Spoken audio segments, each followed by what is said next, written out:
everyone's having a wonderful first day of Abu Dhabi Finance Week.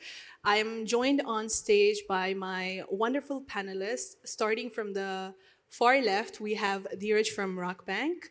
We have Her Excellency Moza from the Khalifa Fund. We have Basma from Hub 71 and Gina to my right from MasterCard. And we will be having a lovely discussion on funding the future, exploring the UAE's SME ecosystem and access to finance. I'll start off with Her Excellency Moza. Your Excellencies, how do SMEs contribute to the UAE's economy? Thank you very much. I'm really glad to be here with you today. So, SME basically are the backbone of the UAE economy. They represent around 94% of the total businesses in the UAE. So, from hearing this, you notice the huge contribution that SMEs are playing in Abu Dhabi and the UAE. As the UAE is transitioning into a knowledge-based economy, we know that SMEs, they drive innovation. So they contribute to the economic growth of the UAE, which is really important to all of us. SMEs as well, they play a huge role in employing in the UAE. So they employ more than 85% of the whole workforce of the UAE, which is really impressive. So SMEs are driving innovation and sustainability. They drive the new solutions to the communities. SMEs, they drive sustainability and they solve lots of issues related to the environment. We believe that SMEs are really playing a crucial role for the SMEs ecosystem in the UAE. In summary, we can say that funding SMEs is really important because they are fostering innovation, they are creating jobs, promoting economic growth, and enhancing the social and environment ecosystem in the UAE. Thank you, Your Excellency. Since we're talking about funding, let's bring the banks into the conversation here. Dheeraj, my next question is to you. How would you describe the current state of the UAE's SME ecosystem and what unique opportunities exist currently for innovation and growth for SMEs? Thank you. Thank you, Mira. I think let's admit that SME financing has been a global problem for some time, and it is not very unique to this part of the world as well. However, what we have seen in the UAE, because of a lot of government investor-friendly policies, development financing, co-guarantee schemes, credit guarantee schemes, the things are getting better. But if we see the landscape today, small business even today are invariably funded by friends and family, and sometimes father-in-law money. But at the end of the day, the market of venture capitalists and the private credit market is taking shape now, right? Otherwise, 95% of the funding to this sector comes from the banks at this point, which will get much different when the open finance kicks in and the financial data gets democratized. You'll have a lot many fintechs, peer-to-peer lenders joining this party. Gina, I would pose the same question to you. From MasterCard's perspective, how do you view UAE's SME ecosystem and sort of the opportunities for innovation and growth here? I mean, I would say, what a time to be an SME, to be honest. I have been a founder myself, and I've been on the journey of being an SME. And living and working in the UAE for the last 18 years, I've seen a real change. Right now, we have 500,000 SMEs. That number will grow to 1 million by 2030. As Jiraj was saying, so many initiatives championed by the government to really support the growth of and success of SMEs in this market. So I think, the future looks bright. If I look at, the way MasterCard as an organization is configured, is that we have an entire business vertical, which is globally led, which anchors around SMEs because of the significance of this segment of kind of the population. At the end of the day, 65% of non-oil GDP in the UAE comes from SMEs. So, we cannot ignore that, and we must support that as enablers, such as, MasterCard. But we're very fortunate, I think, to have that government support and real focus on championing SMEs now and into the future. Absolutely. I mean, Basma Hub 71 is not just a local name, but a global name, you know. What sort of, how do you view the UAE's SME ecosystem and sort of the opportunities for innovation and growth? So the UAE, you can see that has invested a lot in the infrastructure within technology and digital transformation, within AI, blockchain, that enables the SMEs to, in certain offerings, to enable them to scale and grow. In addition, something that the chairman, His Excellency Ahmed Zaabi, has mentioned this morning, that Abu Dhabi is where innovation is happening. You would see it with the different corporate partners that are within the ecosystem, whether it's G42, MasterCard, Iraq Bank, Khalifa Fund, are all part of the ecosystem that are enabling the SMEs to scale and flourish. Perfect. Speaking of enabling, Your Excellency, why is it important to ensure SMEs and entrepreneurs have access to funding? Well, in Abu Dhabi, we witnessed a strategic shift this year where the non-oil GDP reached 55.2%, which is impressive in a decade. It never happened. So we believe that SME excel in finance, especially in manufacturing and construction and finance as well, because they contribute heavily to the ecosystem. We believe that a key pillar in our mission is to empower SMEs because they are the real agent when it comes to supporting the whole ecosystem, and promoting small and medium enterprises will affect all of the other sectors. The SMEs are agile and they are empowered in Abu Dhabi, and they are supporting the resilience of the markets, supporting the whole economy in all times because of their flexibilities. So we believe that these businesses are really bringing innovation and resilience to the whole ecosystem. This is why it's important to support and fund SMEs. Gina, my next question would be to you. I mean, Her Excellency has mentioned how SMEs are a backbone to the economy, yet SMEs to this day still face issues with accessing funding within the region, right? So what is MasterCard doing specifically to help SMEs access that funding and get over that pain point? Well, for a start, we work with great partners, some of whom are on today's stage. But I think there's been a trend really for SMEs whereby many of them were self-funded, to Diraj's point, or were using kind of personal facilities to fund and allow their businesses to kind of pay and get paid.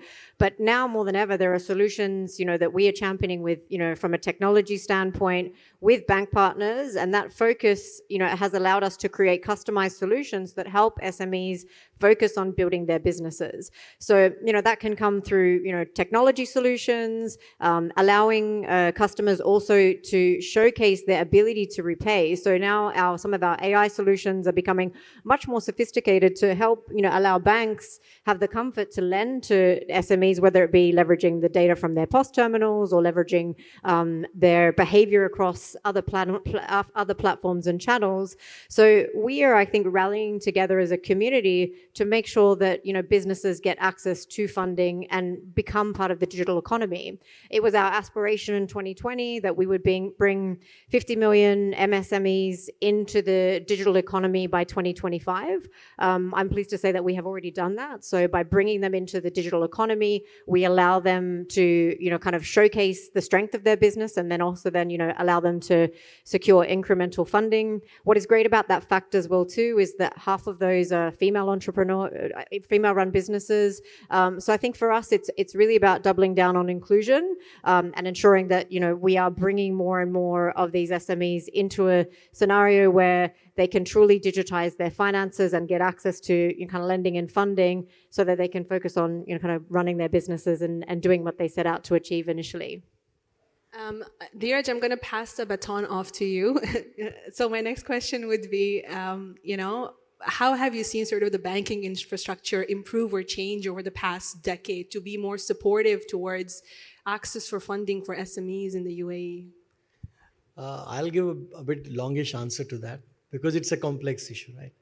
The first, I wanted to congratulate the panel. Look at the diversity and inclusion on the stage. right? This is the real UAE for you. We have very competent women leaders, and that's what we see in the SME landscape as well, right? We bank almost 14,000 female entrepreneurs. But if you have to slice and dice the complex problem statement of SME funding, you have to cut this in the three stages. One is the startup and early stage, which is traditionally is not the bank's play because banks are lending the depositors money. You will not like if we don't pay back your money saying that we are investing somewhere else. But for growth stage companies and for companies which has sustainable cash flow, we alone has $3 billion exposure on SME market. So there's no dearth of funding for any SME which has a sustainable cash flow. But collectively, like Her Excellency said, we have been working with Khalifa Fund right from like 7-8 years, where the startups had a different problem, and we had a guarantee back then from government to lend them. That still is the progress with MBRF, Khalifa Fund. You have Emirates Development Bank. So that instrument is taking shape. But to one point that Geeta mentioned on the payment universe, right now you have far visible cash flows owing to your merchant receivables, owing to your corporate card expenses, owing to your closed loop payment. So there are far innovative schemes to lend where banks are also comfortable on the credit risk, and customers are also very comfortable because the digital experience of getting quick money is amazing. Last but not least, the kind of role, for example, Hub 71 is playing, it's never only about access to funding or lack of it. It's also about helping them to get their first paying customer, helping them with content, helping them with tax advisory. Sometimes we oversimplify the problem and put enough emphasis on funding. That's not unreal problem to solve. It's a real problem. But a business does not only succeed just because they are funded or not. And I'm sure there are a lot of you from startup and venture community, and you will resonate with the fact that sometimes more funding is bigger problem than less funding. Since Dheeraj has already mentioned Hub 71, Basma, my next question is to you. I mean, Hub 71 has been an ecosystem for startups in the region, right? What is your bird's eye view of, SMEs and their efforts, and what are sort of the most effective strategies they can employ to bridge that gap with funding? So, as any SME, there always the crucial aspect of access to funding is always a main factor.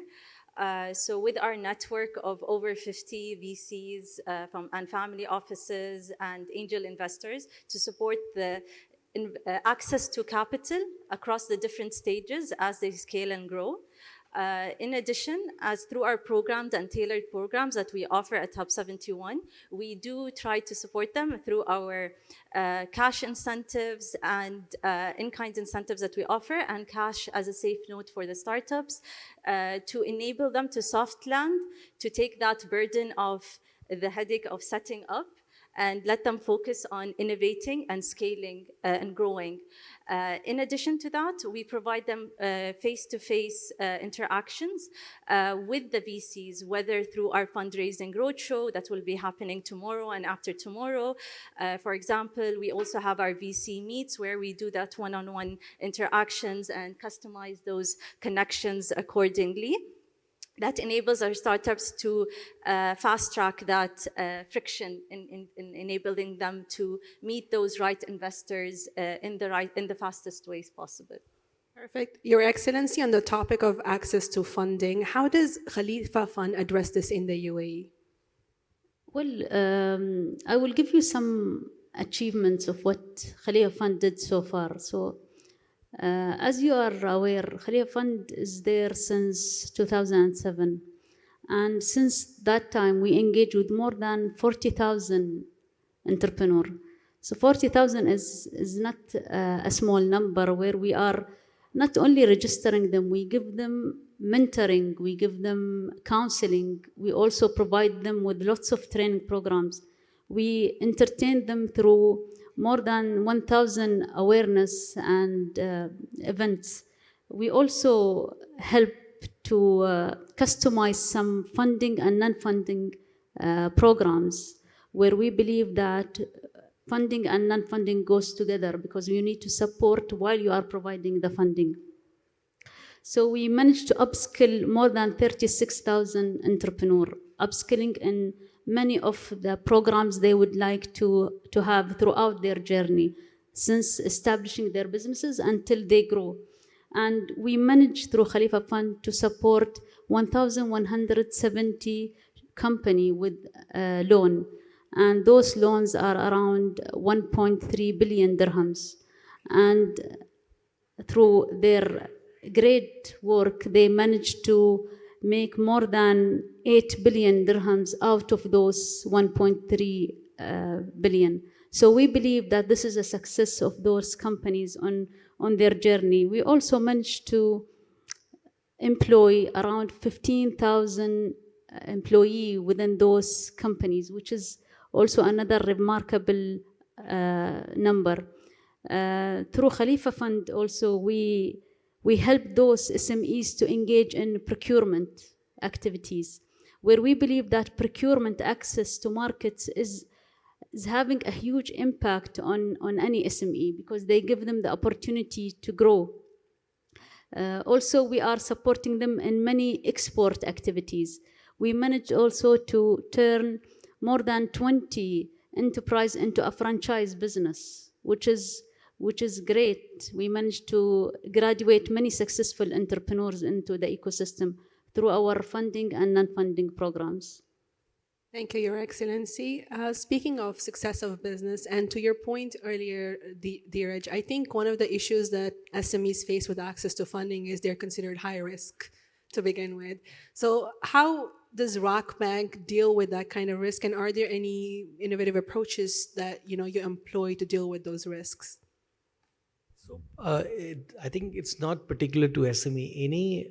Any new venture or any new idea will take time to develop, and because it promises high return, it also promises high risk. Now banks are in a very regulated and stable business, and banks are not in the business of equity. So bank essentially is a debt partner, and debt comes from sustainability of the cash flow, right?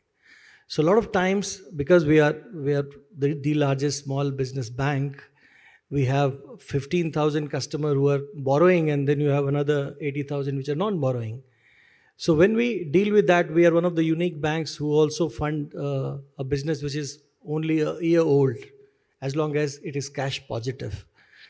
But what we see, that if you work with any small business, and you make them realize that sometimes it's not only about customer, it's about paying customer. So you can get thousands of customers. What is the point if they don't pay back? Secondly, any business, whether it's startup or SMEs, they have, and rightly so, they have an obsession with revenue and top line, not the margin of the business. Sometimes they don't even know whether the business they are doing are profitable, because they don't have a very structured book of accounts. Sometimes the regulatory changes like VAT and tax make them think in that direction, and while it looks like a pain in short term, it is very gainful process to have a better disclosure and better governance. So for us, our role is not only to be a funding institution. Our role is also to advise that how important is compliance for a business, how important is governance for the business. Typically, any businesses, including the large ones, they will always feel the compliance as a cost and not as an investment. And I think that's the key. Agreed. Gina, from MasterCard's perspective, how do you sort of collaborate with various stakeholders? So, banks, government funds, partners like Hub 71 to sort of bridge gaps in financial inclusion for SMEs in the region? Yeah, I mean, at the end of the day, as MasterCard, we really sit at the center of the ecosystem, pulling in and working with a number of partners across the board, sometimes all at once. So whether it be, kind of large banks where we may, for example, recently we launched a co-brand partnership with DP World and a large bank in the UAE with the specific purpose of enabling, kind of trade transactions. that, for the bank creates an opportunity to leverage their, kind of history and transactions that they're processing through DP World to, be able to assess their credit worthiness, etc. So for us, we see ourselves as I guess, an enabler and a connector of the various players within the ecosystem.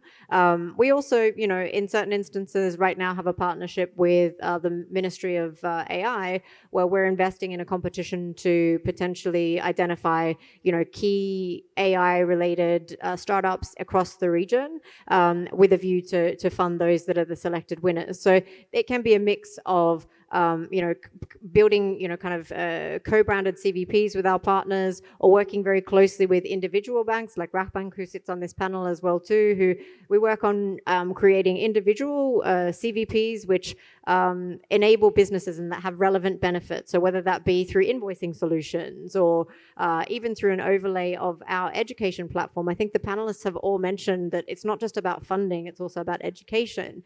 That we have a solution called the Entrepreneur's Odyssey, which all of our, kind of SME partners and their customers can get access to, which essentially sometimes founders are experts in the thing that they've, founded. So, they might be, a great baker, or they might be, a great product strategist, but, they may not necessarily be a strong CFO. So through this platform, we enable customers to get access to the knowledge and capability using some of the best global resources that we as MasterCard have access to, and we pass that then through to our end customers and their customers. So for us, of course, we work with governments as well too, and kind of key entities like Khalifa Fund or Hub 71, and try to plug ourselves into those programs to help, whether it be a knowledge partner or whether that be also an investing partner through programs like StartPath, which is our global platform which identifies and enables and incubates startup businesses. A lot of fintechs, even in this region, have come through that process. So I think we're very fortunate in that I think our business has expanded. We're no longer just a card provider, we're a technology provider. So if you have a business, then we can work with you, whether it be directly or through partners, to be able to, kind of grow your business accordingly. And then we look at, from a more of an financial inclusion standpoint, we look at initiatives that we have introduced across the globe, whether that be our Strive program in Pakistan, or our Farm Pass Community Pass program, which we introduced in Africa. And in that scenario, we look at again, digitizing flows which were not necessarily digitized in the past, which allows, let's say, a farmer in Africa to be able to create a marketplace, to be able to get access to cheaper services and potentially lend against their, their crops and what have you. So it really is, we try to use our technology capabilities as a way to drive and empower the ecosystem, leveraging our partners along the way.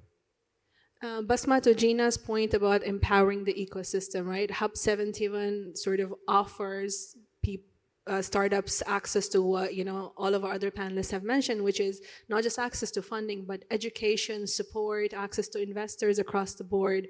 How do you sort of help SMEs overcome not just financial, but operational difficulties? And what can other sort of startup ecosystems across the world learn from Hub 71? So, as Hub 71, I think one of our unique value proposition that we offer to all startups is the value creation that we offer to the startups, whether it is access to market through our partners of market, MasterCard. So MasterCard has signed with a multi-dollar value contracts with several of our startups. And there's many that goes on with that. So we had over the past, since inception, since 2022, our startups have managed to close 180 contract deals worth of more than 750 million dirhams. That showcases our corporate partners in trusting and believing in our startups. In addition to that, access to talent. So we have a unique, let's say, academia partners that we have right here, whether it's Mohammed bin Zayed University of AI, that enables our startups to scale and grow their team with the right talent. That's all coming from the UAE and fostering that innovation and that growth. In addition to the access to regulators, so you have a very progressive regulators, whether it's ADGM, whether it's the DOH, in terms of enabling the health tech sector or the fintech sector to foster that growth and accessing that opportunity and that growth to help them scale locally and globally from Abu Dhabi. Gina, speaking of technology, sort of how is MasterCard leveraging its global expertise, sorry, to equip SMEs with the knowledge and skills they need to meet with the changing, let's just say rise in technology or the changing tech landscape? Yeah, so I touched on it briefly in my last response, where we have a platform called the Entrepreneurs Odyssey, which is an online tool which all of our customers and their customers can leverage to be educated on how to successfully run a business. But of course, as a technology provider ourselves, we are constantly we acquire a lot of businesses globally, whether that be in fraud or more recently in AI and in open banking. So we try to bring the best of our capabilities to whether it be our banking partners, our fintech partners, our merchants, etc. And more that has become SMEs. So what we, I think, really value is that it's the SMEs who are coming to us and challenging the status quo. So what they're doing is forcing us then to take the technologies that we're buying and augment them to meet the changing needs of the ecosystem. So for us, I think that is the most exciting dynamic, because they're forcing us to think differently, and also it shapes some of our investment strategy moving forward as well too. So a lot of the innovations coming out, whether it be in terms of pay at table in the F&B industry, or whether it be in terms of activating new flows. What is, I think, really exciting about the kind of founders segment these days is that there's a big focus, let's say, on capturing SME flows or capturing corporate flows and really creating a niche and doubling down on that and becoming an expert. So then we obviously then bring our capabilities when it comes to global expertise, when it comes to global knowledge as well, because generally if something is being thought of, it's there's a version of it happening somewhere in a global market. So we also create that interconnectivity from a global standpoint to bring that knowledge and know-how. If someone's doing something great in Australia or Brazil, we really then kind of pull together those examples and help foster a smarter and more informed ecosystem as well. Your Excellency, speaking of fostering ecosystem, what sort of achievements highlight Khalifa Fund's legacy in supporting SMEs in the region?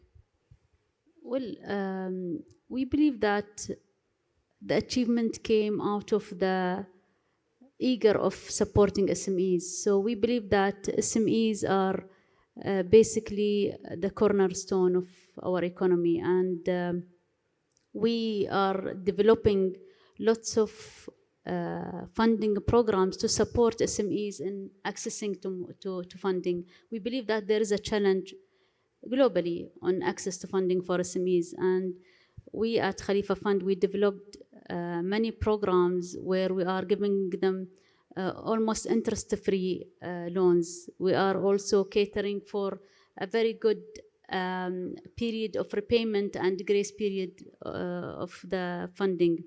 We also supporting them with lots of upskilling programs within their journey.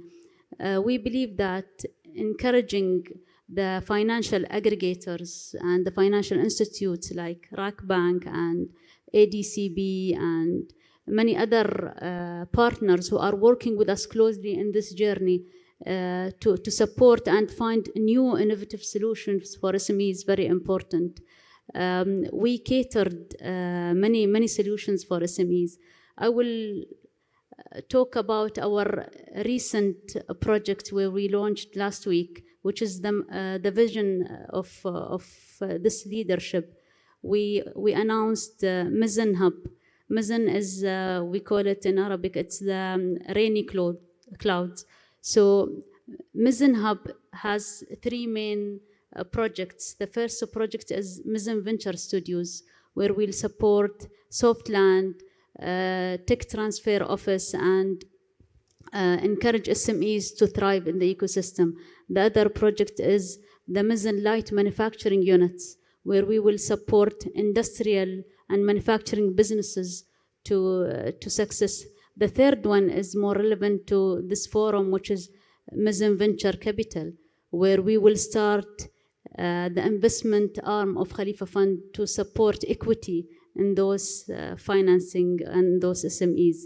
So we believe that having this time of cultivating all the effort to support SMEs is very important between us and all of our partners in the ecosystem.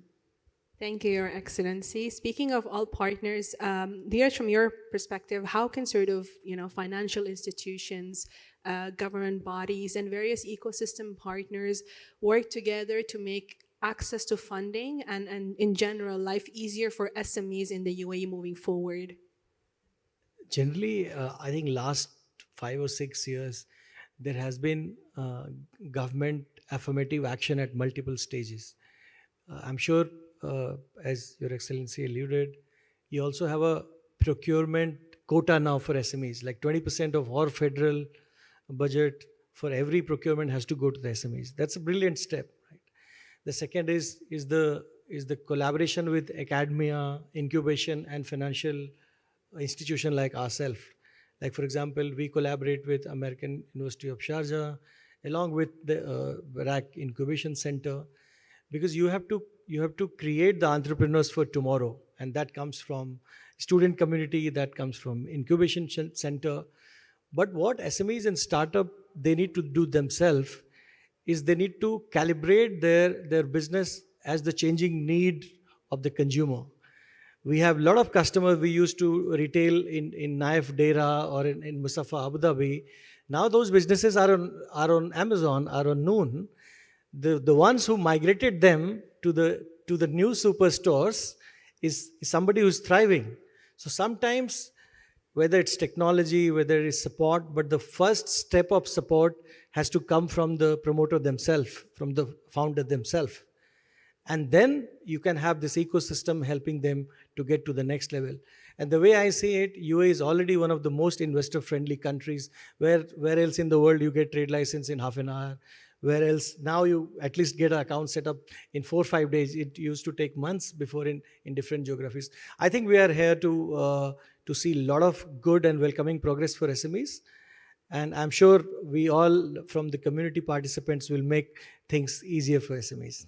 Absolutely. Basma, from Hub 71's perspective, what kind of collaborative efforts can make SMEs' life easier moving forward? I'll give an example of what certain initiatives that Hub 71 has established to cultivate that collaboration and what has resulted out of it.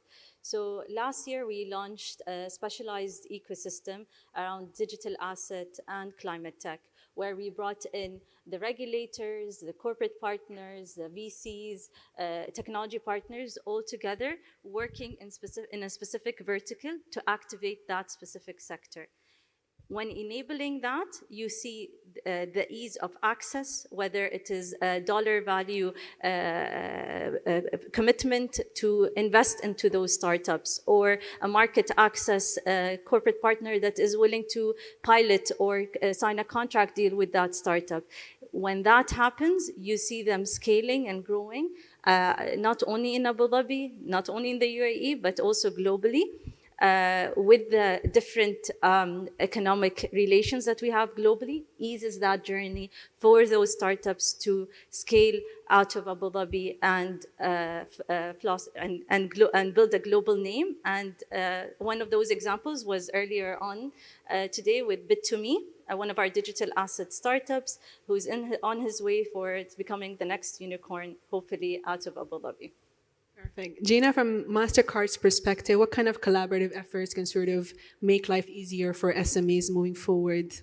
Yeah, I think the key is for SMEs is that we need to have very focused discussions around collaboration. So, looking at, I guess, more traditional and conventional consumer banking, there's, a lot of focus on, regulatory intervention. And what is, I think, required for SMEs, whether it be on the issuing side or the acquiring side, is very different to, what we have, what we think about when we think of more, I guess, traditional banking from the consumer side. And I think historically that's often kind of been lumped in together. But, now I think the nuance and the definitive unique needs of SMEs need to be addressed when it comes to, I guess, the payments landscape specifically.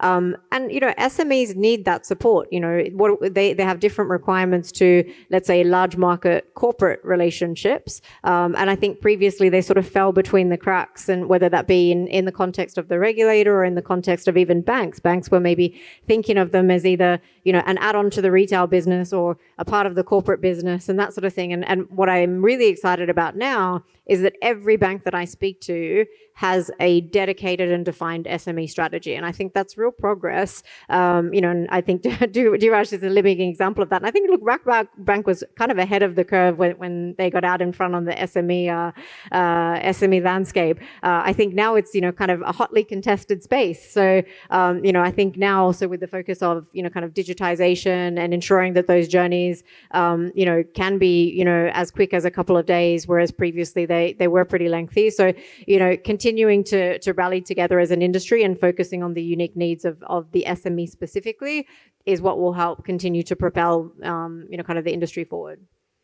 Talking about propelling the industry forward, Dheeraj, given how dynamic the landscape, the business landscape is for SMEs in the UAE, what sort of trends do you see coming forward in the next 5 to 10 years? And how can SMEs sort of position themselves to capitalize on those opportunities from a banking perspective? A couple of trends I remember, because some of you may remember, we also had first SME confidence index issued early this year, and there were quite a few discernible trends. The one for sure was the dominance of service economy. Long, UAE was considered largely a trading, construction and oil economy, but the service side of the business really caught up. Now we have more services companies banking and applying to bank with us than the traditional manufacturing, trading, oil, construction. The second one is there a lot of reliance on domestic trade. So previously, out of $100, if you import $70 from overseas and export back $70 outside the UAE, now 50% of the trade is happening within the UAE. Because of the size of UAE and non-oil GDP is growing, that there's always a product supplier available, right? The third is the embracing new technology. I mean, which country you will see this level of mobile penetration, this level of 5G speed, that today data and the bandwidth is the raw material of business. And today why UAE is considered one of the most investment friendly nation is because of the digital infrastructure UAE has created. So I think we'll be seeing continued trend on these lines. Thank you so much, Dheeraj. Basma, any final thoughts from your perspective? What can SMEs do? What kind of trends can they watch out for and position themselves to capitalize on said opportunities in the next 5 to 10 years? I want to talk to the SME community in terms of that the stakeholders are listening. So they're listening to the pain points. So the ease of a bank account, I think, has been an issue for a long time. I think that has been resolved or is trying to be resolved as soon as possible, or enhancing that. The access and the ease of the different access to capital, or the regulators are even being open to that, allowing that dynamic adoption of innovation into that, into their policies. In addition, Sheikh Mohammed, during his visit to the States, he mentioned two things. He mentioned something about AI, and not to forget our roots. So AI is the future, and AI has to be embedded in everything and everything that we do.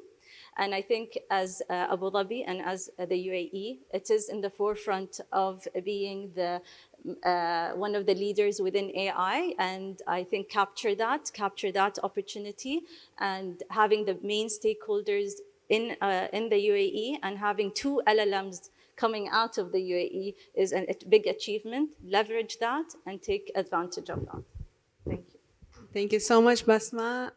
Gina, any final thoughts, final words from your perspective? I would just say, looking ahead, I think there's a few probably key themes, and I think we've already touched on sort of digitization and AI. I think diversification is key. So if you are kind of heading into the SME and founding arena, you need to look at following the trends of the diversification of the economy that is happening. So that's where the opportunities are. Follow the investment, and that will help shape what are some of the innovations, opportunities that present themselves. And I think we can't forget sustainability as well. So if we look at the next 5 to 10 years, I think SMEs are often so busy just trying to stay afloat at times. It's not necessarily on this on their agenda to the same extent that it is for large corporates. But I think there'll be more pressure, particularly as there's more governance when it comes to corporate tax, etc., coming in. There'll be, I think, more of a focus on sustainability and ensuring that you get out in front of that as well. Thank you so much, Gina. That is all we have time for. Thank you so much, Your Excellency, Dheeraj, Basma, and Gina. Thank you so much for joining. Thank you to our audience. I hope you enjoyed our discussion. A big round of applause for my wonderful panelists. Thank you.